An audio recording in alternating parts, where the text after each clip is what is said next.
Okay, this little fell apart, thank you. Before we begin, yes, I have a few announcements. First of all, my girlfriend who can't be here, the fishing report is she's been fishing off the coast of Africa with her friends Bill and Cindy from New Jersey. They caught 5 blue marlin today. Now, the tournament is going all over the world, and our friend Captain Don over there took a boat over from Abacos to Bermuda, and they're fishing too. The tournament is all over the world. Your fish has to be a minimum of 500 pounds to enter it.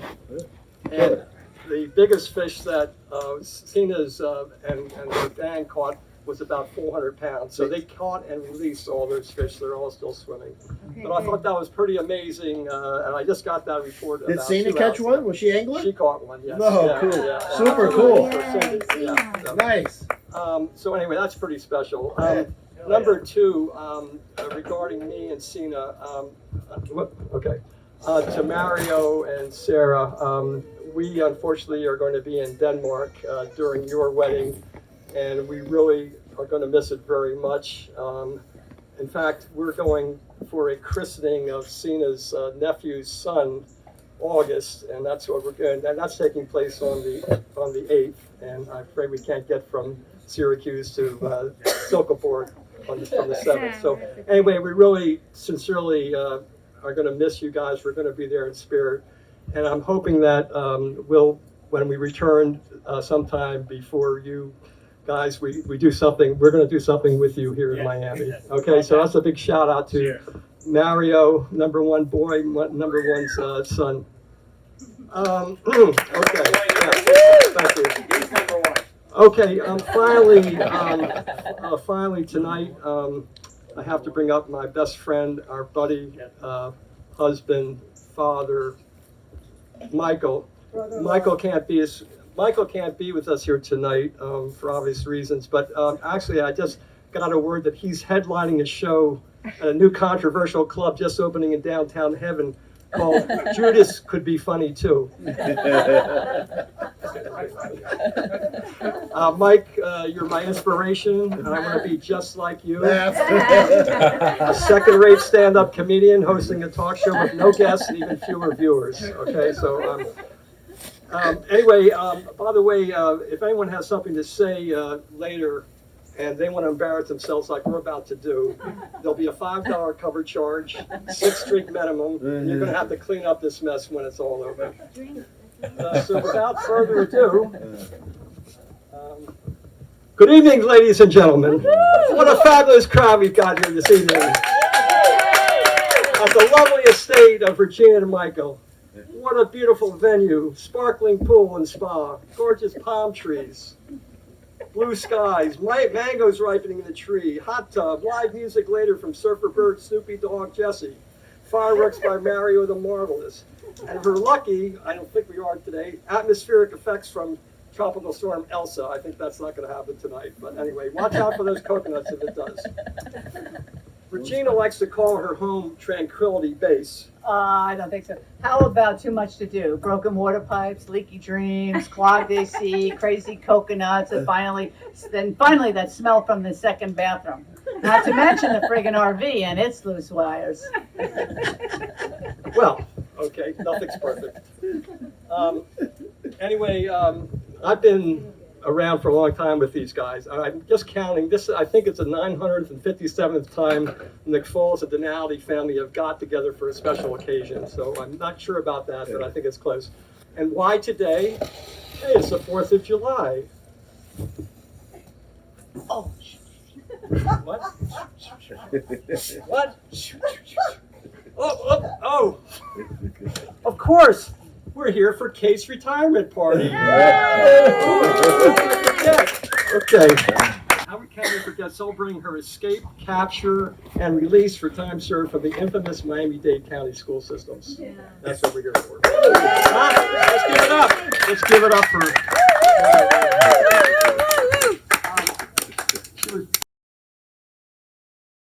Born in Long Island on September 7th, 1955.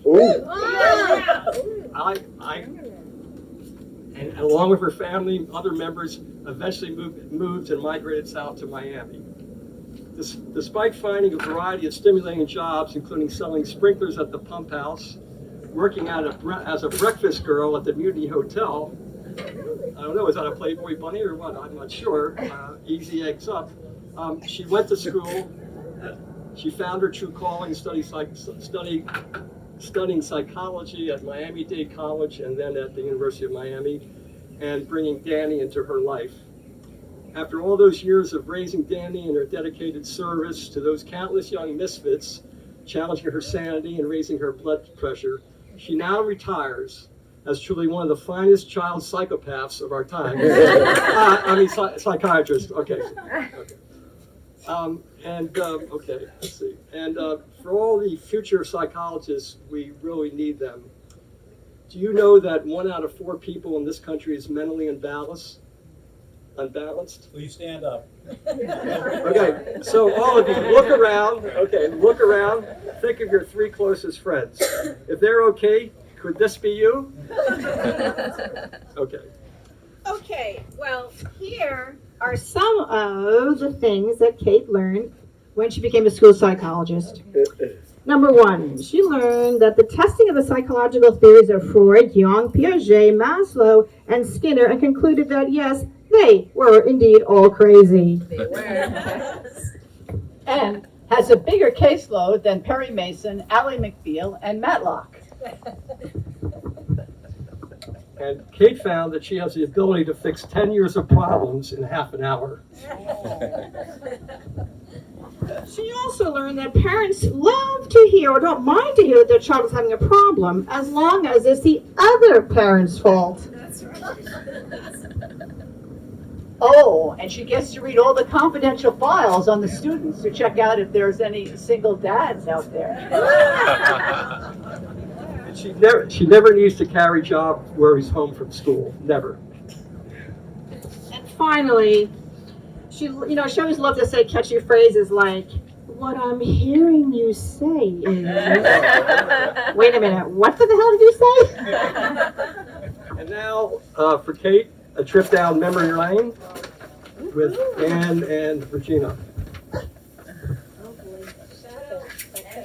Shadow. And Shadow, right.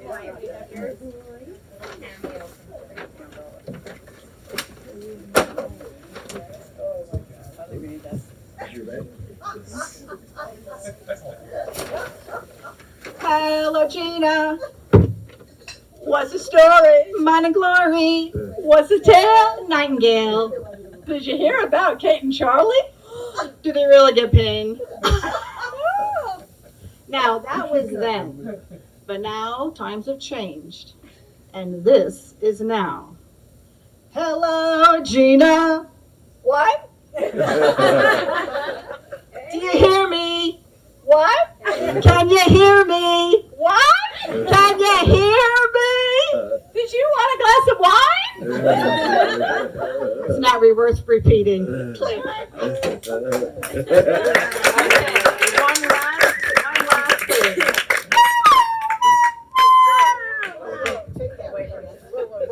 last thing.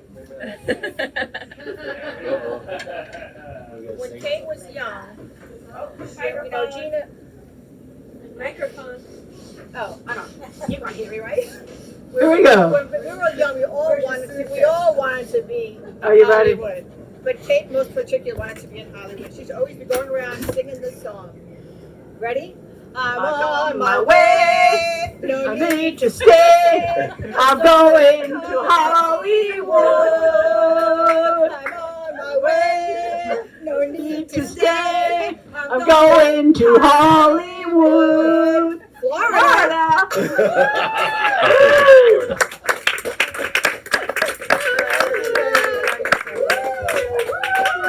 I'm now the master of ceremonies. Yes, and I was.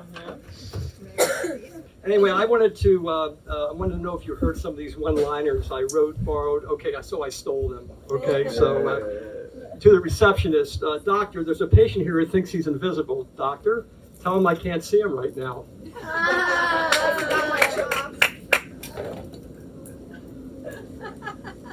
Okay, good. Okay. It gets better, I think. An overworked psychologist tells his receptionist as the phone rings off the hook, just say we're busy. Don't keep saying it's a madhouse here.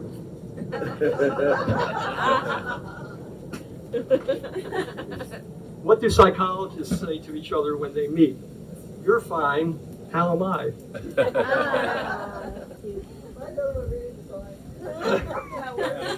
Okay, the patient says, I told my psychologist I was thinking about killing myself. The psychologist replied, how can I help? The patient said, well, doc, what should I do? Pay in advance. Okay, this one. Analyst to his patient, so you think you're a dog, huh? How long has this been going on? Since I was a puppy.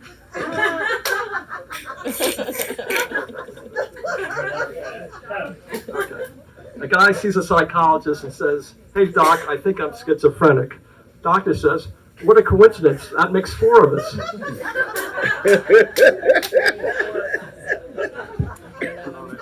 It's almost over, guys. A man wrapped in nothing but saran wrap is taken to a psychologist for an evaluation. He walks into the office and the first thing the doctor says, well, I can clearly see your nuts. Give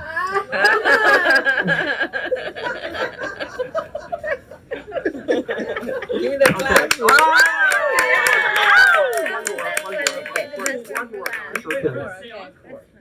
This is the encore.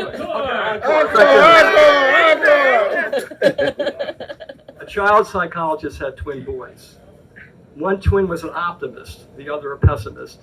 Just to see what would happen on Christmas Day, he loaded the pessimist's room with toys and games. In the optimist's room, he dumped a pile of horse droppings.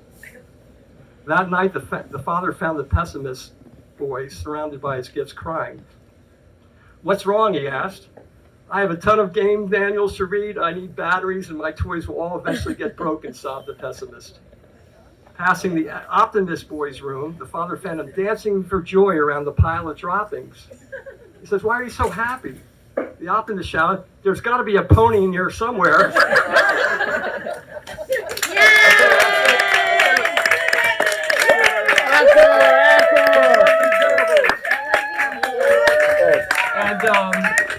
And I think we have some musical entertainment coming up.